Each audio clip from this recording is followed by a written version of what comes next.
right, so the first thing that I want to talk about is what exactly is Flutter? And to be able to answer this question, we first have to put ourselves into the mind of a mobile app developer. So here's one. This is Bob, and he's an iOS developer. Now, Bob made this really cool app where instead of matching with other people, you get to match with foods, and you get to figure out what food you most want to eat. And it's a super popular app. Everybody loves it, but there's just one problem. It's only on iOS. So every other day he gets a question of when's it coming to Android? When is it coming to Android? When is it coming to Android? And at some point he finally has had enough and he decides to go and buy loads and loads of books, study Java, study Android development, and finally he's able to have both of these buttons on his website, get it on Google Play and download on the App Store. So he now has the same app on the Google Play and the App Store. Now, this is great for the users, but for Bob, it means that when he has any updates that he wants to make to the app or any bug fixes, he has to push those both to the Play Store as well as the App Store. So 2 places now instead of 1. And he has to maintain 2 code bases. So that's a lot of work down the line. It's basically double the amount of work that he used to have.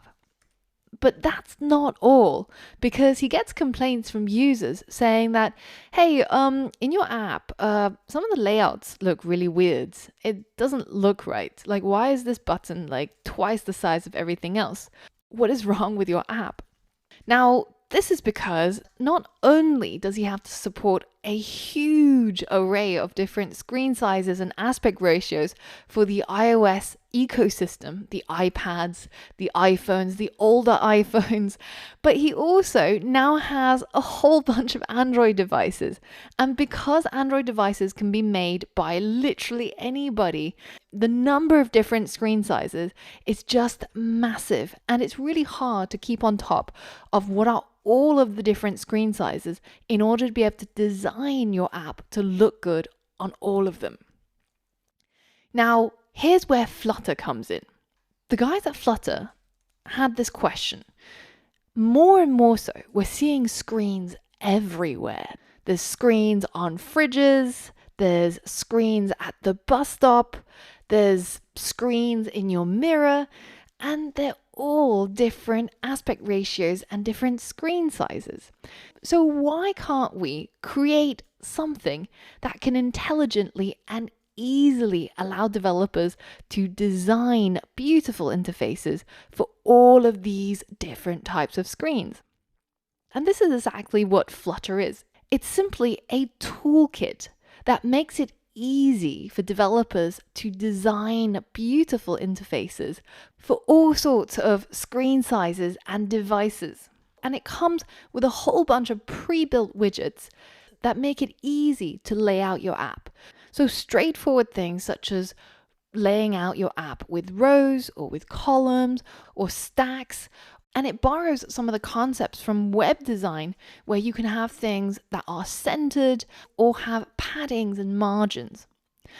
And what if you could use this system to design and develop for almost any device?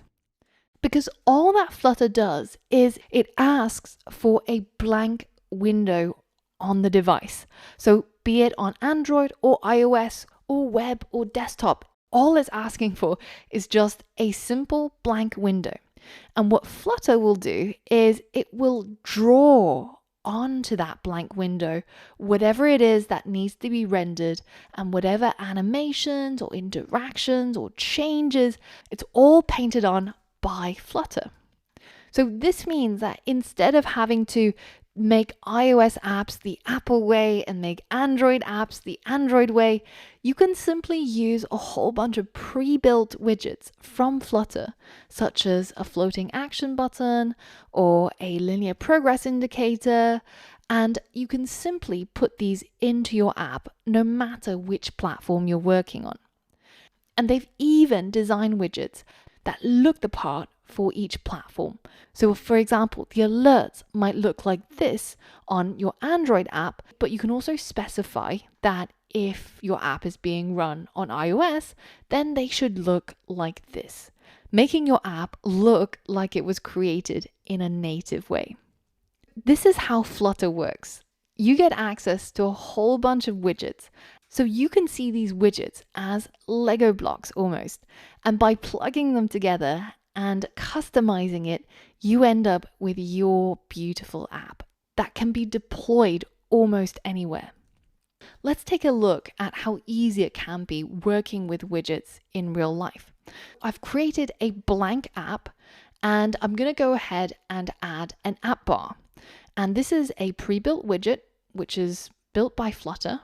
And as soon as I hit save, my app bar gets painted onto the screen. So I don't like it in blue. So let's customize it to change it to red. So now I add a colors widget and I change the color. So now let's add a text widget that adds a title to the app bar. And just like Lego, I've plugged together all my widgets and I've managed to build my app bar in a matter of seconds. And there's loads of different widgets that are pre-built. For example, if you wanted a floating action button, then we just create that widget and we can customize it by changing its properties, such as the background color or what should go inside it.